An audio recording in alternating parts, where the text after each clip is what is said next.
Leo hakuna mchezo boss. Kama kusini walileta milima ya Makambako, vumbi la Njombe na heshima ya Wangoni, sasa leo kaskazini wanajibu makali yao. Leo hatuhesabu majina, tunahesabu wakubwa. Wakikuuliza mwenye luxury, unamtaja nani? Wakikuuliza mwenye speed, unamtaja nani? Wakikuuliza mwenye classic, unamtaja nani? Leo majibu yanakuja moja baada ya jingine boss. Kutoka Dar mpaka Moshi na Arusha, majina mazito yameshafika eneo la tukio. Luxury, speed, classic, kaskazini eneo nani? Mtaje boss. Sawa na kupiga kura, pigia kula kampuni yako ijivunie kwa kutoa sifa nyeti underneath moto huapa. Nice. Wa kwanza kutazama highway ni Tilisho Safaris, jina ambalo Moshi na Arusha wamelizoea kwa miaka mingi. Huyu sio mgeni wa route, ni mmoja wa wakongwe wa kaskazini. Ukimwona anakuja, tayari unajua safari imeanza rasmi boss. Tilisho Safaris anasema sisi ni kama maji masafi, usipokunywa basi utaoga, usipooga basi utafulia hata nguo zako boss. Utaelewa tu boss, kama huelewi bado hujakuwa. Lakini kaskazini haishi hapo. Mwenyeji wa mlima mwenyewe anaingia ulingoni. Kilimanjaro Express. Jina lake linazungumzia Kilimanjaro kabla hata hujaona basi. Moshi na Arusha wakilisikia hili, wanajua game imebadilika kidogo. Kasi kutoka Uswidi, Kilimanjaro anakuambia gia ni moja, ila usijaribu kuomba penzi mjomba, utavunja accelerator mjomba. Unamuelewa? Lakini boss anakuambia usijaribu kuomba penzi, utajichosha. Chuma ni G7, walete kati boss. Abud basi akacheka kidogo. Halafu akasema, yaani nyie mnahesabu ruti, sisi tunahesabu mikoa boss. Hebu niongeze kidogo, ukifika mkoa wote Tanzania usipomkuta Abud, basi piga picha na utume kama ushahidi boss. Huyu anajiamini kwa sababu ramani ya Tanzania ni kama kitabu chake cha kazi. Kwa wewe ukishangaa, basi haupo Tanzania boss. Ushauri, fanya mpango utembelee mkoa wote kama Moshi na Arusha ukapate sifa zake.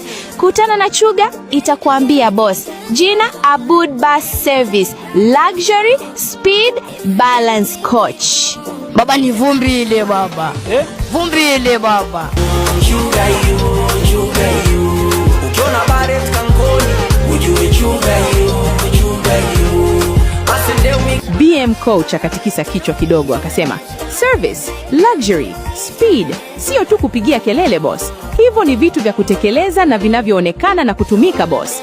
Sisi hatupangi muda wa kutoka, muda unajipangia wewe mwenyewe boss. Hapa msafiri akisema saa fulani, tunasema sawa boss, twende kazi. Mbona mapema tu boss, tunaiona Chuga. B1 akamwangalia BM halafu akasema, mwenzangu kaongea sana, mimi naongea kidogo, kazi inaongea yenyewe. Akaongeza, barabara ikiwa wazi kidogo tu, naanza kuonekana kwenye kioo chako cha nyuma. Standard ya luxury ipo ndani, inaendelea kuburudisha watoto na watu wazima. Jichanganye kwenye kasi zangu ni kuonyeshe mapenzi ya Mungu. Akasema, kabla ya kuwasha engine, kwanza tunasema asante. Akaongeza, barabara ni ndefu boss, lakini dua nayo ina kazi yake. Hallelujah!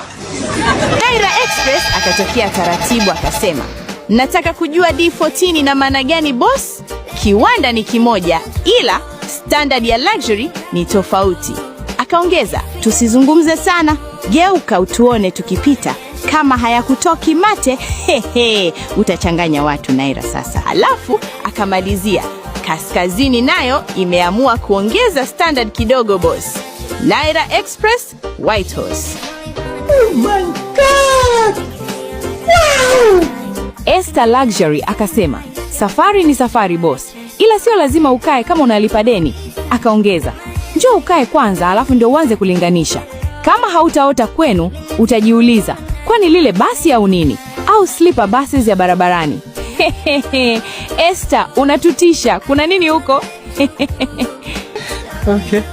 Jada Luxury akajibu, luxury haipigi kelele boss, watu wanaiona wenyewe. Akaongeza, wengine wanatangaza, sisi tunaruhusu abiria watutangazie. Nimemaliza, siongei sana. Kidiaone akacheka alafu akasema, nyie mnapambana ndani ya Tanzania. Sisi tukifika na kuwachukua waliopo Moshi na Arusha, tunaendelea mpaka Nairobi, Kenya boss. Alafu akaongeza, huku bila passport hautoboi tajiri. Ngoma ni East Africa Connection Transportation. Kidiaone anakwambia, hii sio safari ya wanazi wazee wa masaa, wazee wa kwenye mipenyo na kamera zao. Hii ni barabara kuu ya East Africa. Hakuna kuambiana boss. Haya, huyu hapa baki nasi kwa usafiri bora mikoani.